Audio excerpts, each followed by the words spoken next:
Demolidor Redenção. Grande quadrinho. E olha, eu esperei durante assim anos para ter nesse formato. A Panini já tinha lançado. Isso aqui, para começar, é durante a fase do Brian Michael Bendis, que é maravilhosa essa fase. Só que não é o Brian Michael Bendis escrevendo, tá ali o parceiro dele, que ele fez lá com Jessica Jones, que é o desenhista. E esse David Hine, ele manda muito bem nesse quadrinho. A Panini lançou no formato, na arte da capa, não é essa aqui. Essa aqui é no Bill Sienkiewicz, que inclusive que eu prefiro o branco. Aqui, ó. É o número 5. Deixa eu ver.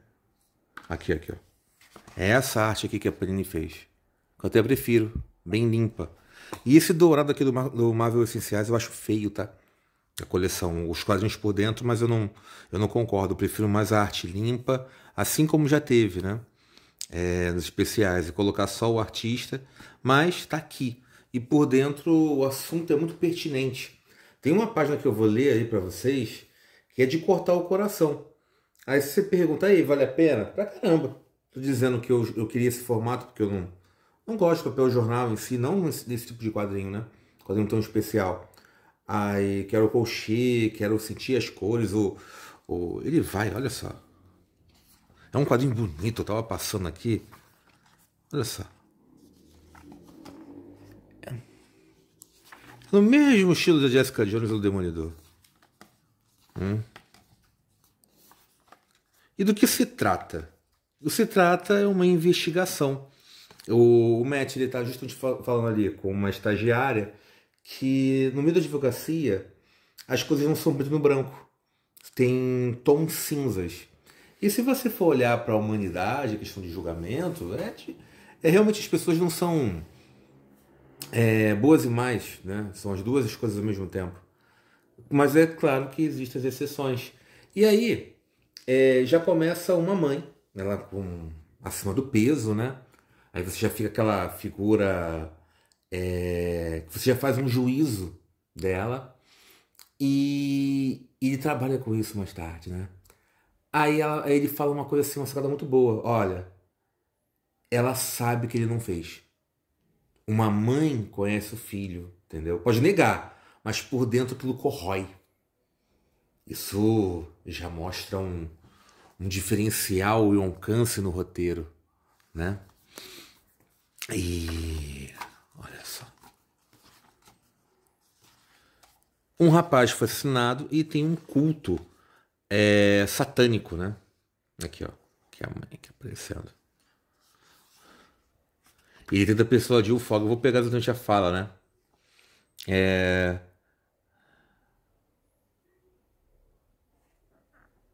Não é assim. Já encontrei pais de assassinos. Eles podem nem admitir, nem para si mesmo, mas sabem quando o filho fez algo horrível e sentem um peso como um chumbo na garganta. Aquela mulher acredita sinceramente, sem nenhuma ponta de dúvida, na inocência do filho. E um herói, né? Não se esqueça que o Demolidor é um herói. Aí, por falar nisso, teve a série, né? Esse ano aqui, né? Acabou.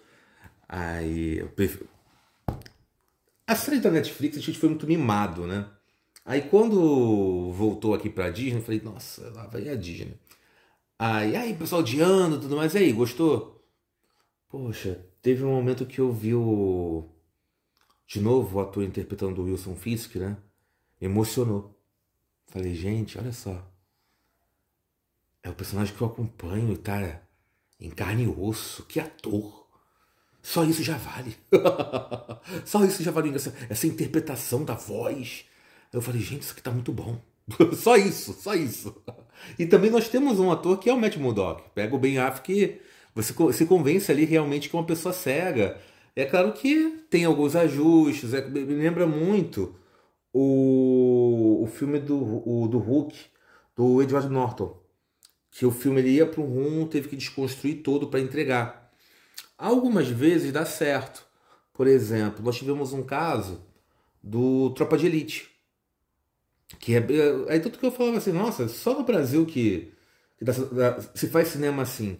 Que o filme tava de um jeito, aí depois na edição resolvem fazer um outro rumo, então corta a produção, corta roteiro, corta a direção para fazer um novo filme, porque tá e oferecer isso é arte. E no caso, tanto o Hulk quanto o Demolidor não se produzem assim, né? O cinema norte-americano é muito datado. Muito datado não, é didático, né? Segue ali a norma.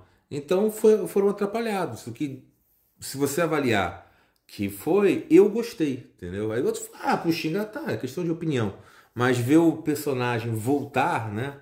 Por mais que sejam mãos mais brutas e não tão sensíveis assim e cautelosas, né? Fico contente, né? O mundo não é cinza, o mundo é azul. O mundo é branco. Ah, é tão fácil alegrar nerd. Mas voltando aqui. E nós temos um caso, como eu falei antes, um menino morre e 3 adolescentes estão sendo acusados. 2 homens, quer dizer, 2 meninos e uma menina. E ela fica grávida. E o mais interessante é que esse caso aconteceu mesmo. É baseado em fatos reais. Não dessa forma, como é colocado e tudo mais, mas grande inspiração e coloca o Demolidor nesse meio, né? Aqui tem um personagem muito interessante, que é o pai dos meninos, né? Que ele simplesmente teve um derrame. E aí explica por causa de quê. E a mãe, coitada. Além de tudo, a menina tá grávida, tá? Mas isso é importante pelo justamente o laço do roteiro, né? Aí o que aconteceu? Qual a justificativa? Esse aparecimento aqui é a 4ª capa. Muito bem selecionado.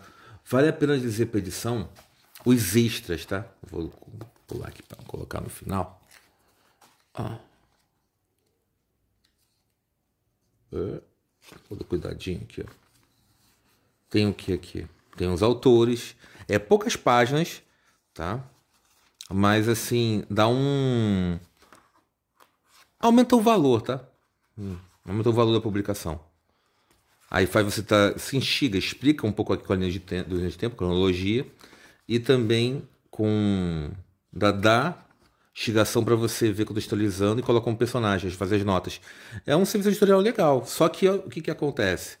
Ainda a publicação fica tão fina que na encadernação sente, tá vendo?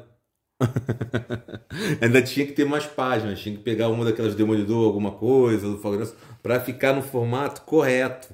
Mas ia quebrar o clima, né? Ia colocar o quê? Mais esboços? Não tem. Então é uma publicação justa.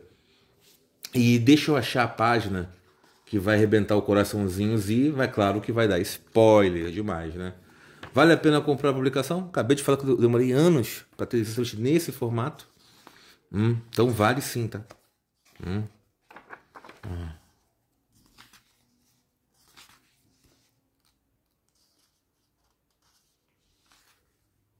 Tá, vamos lá. Vai forçar a garganta aqui.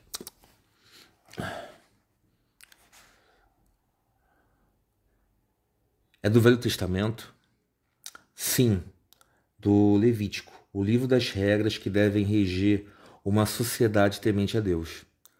Dr. Murdoch, vou lhe contar porque o povo de redenção nos deu as costas.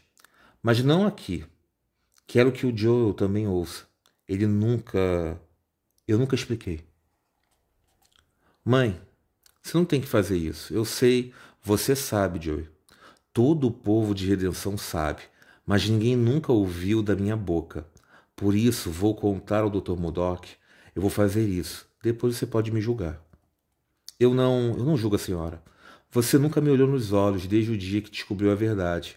Você me julgou, Joe. A cidade inteira julgou. Acho que o Dr. Murdoch já faz uma ideia do que vou contar. Bem, se for aquela conversa do sangue ruim, imagino que se trate da paternidade do Joel. Meu avô começou a abusar de mim quando eu tinha 12 anos. Olha a cara de sombra aqui, ó. É bom como o desenhista sabe o que está fazendo, né? Ó. Mas perdi minha mãe quando eu era pequena. Eu tinha uns 7 anos. Acho meu pai sumiu logo depois. Nunca descobri por que meus avós me adotaram. Eu amava meu avô, o paizão, amava mesmo. Me lembro da primeira vez nitidamente. Era um belo dia de sol. A luz atrás dele era tão forte que eu não podia distinguir seu rosto. Eu costumava dizer para mim que alguma coisa, um demônio, dominava ele quando fazia aquilo. Era assim que eu ainda podia, no resto do tempo, amá-lo. Na época eu era uma criança muito bonita, que ele chamava de minha princesa, e comecei a comer e a comer, mas pois não queria ser a princesa dele. Vocês não imaginam o quanto me odiava. Eu forçava a comida goela abaixo, até passar mal. Me vi crescendo embaixo de um cobertor de gordura, que engrossou ao ponto de eu sentir que eu e meu corpo éramos duas coisas separadas. Havia eu e tudo isso aqui, a carne que eu carregava ao meu redor, como uma armadura. Achei que me deixaria em paz se eu engordasse. Ele parou de me chamar de princesa e começou a me chamar de bolo de banha. Mais ainda entrava no meu quarto à noite. Isso é forte, gente. Quando eu tinha 16 anos, comecei a frequentar a igreja do Amos. Gostava do estilo de pregação dele. Eu sempre me sentava no fundo, mas mesmo assim ele me notou. Pro Amos, minha aparência não importava. Sabe o que ele me disse? Que quando morrêssemos, a carne ficaria para trás e o espírito subiria para ganhar uma roupagem nova de trajes celestiais. Não é lindo? Nós nos casamos 2 semanas depois que fiz 17 anos. Um mês depois de eu engravidar. Deve ter havido uns comentários de esguelha quando o Joel nasceu cedo, mas ambos não chegou nem a me beijar na boca antes de nossa noite de núpcias. Ele nem desconfiou. Bastou eu dizer que Joel era prematuro. Mas meu avô sabia, o paizão sabia. Nunca pensei que eu pudesse odiar tanto homem até o dia que o vi te pegar nos braços, Joel. O jeito como ele me olhou e sorriu. Meu avô também não suspeitou de nada. Minha avó também não suspeitou de nada. Só soube quando ele confessou para ela no leito de morte. Mas veja bem, não foi uma confissão por sentimento de culpa. Não era a redenção que ele queria. Foi só mais um jeito de mostrar que ainda podia me ferir. O que aconteceu depois, você sabe, Joey. Ambos estavam esperando a toda, cantando loas à ira de Deus. Quando vovó entrou chorando e gritando, tudo se escancarou, bem ali na frente de metade da cidade. Minha avó, que era a coisa mais próxima de uma mãe que eu tinha, me chamou de prostituta, mentirosa e depravada. E ambos ficou lá parado, paralisado. Eu sei o que ele estava para dizer. Eu não sei o que ele estava para dizer, mas quando abriu a boca, só soltou um suspiro, como se tivesse decepcionado comigo. Os médicos disseram que foi um milagre o derrame não ter matado ele ali mesmo. Porém, naquele dia eu perdi tudo, Joey. Perdi até você, que era a coisa mais importante para mim neste mundo de meu Deus.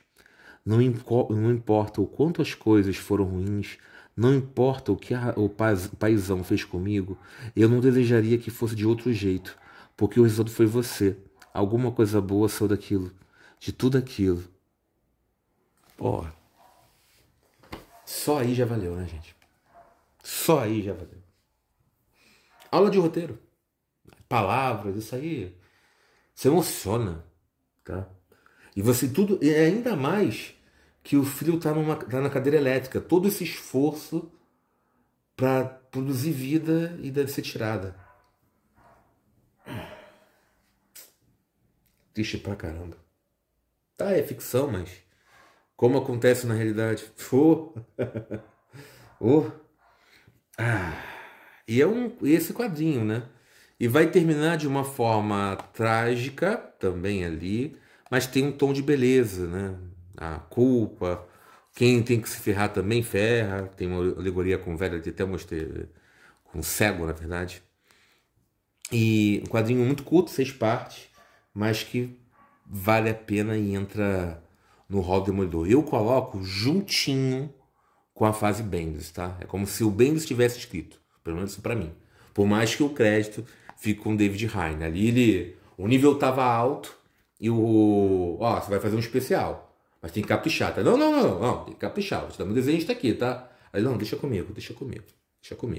E fez esse quadrinho, né? O Demolidor é um personagem muito agraciado pelos roteiristas, né? É o que faz o personagem funcionar, porque se for levar... Mas tem que outros também tiveram fases áureas, né? Um personagem que realmente fez sucesso, ele teve em algum momento roteiro, né? Por mais... Tem que ter. entendeu? Tem que ter uma fase áurea. Gente, eu fico por aqui, tá? E até o próximo vídeo. Fui.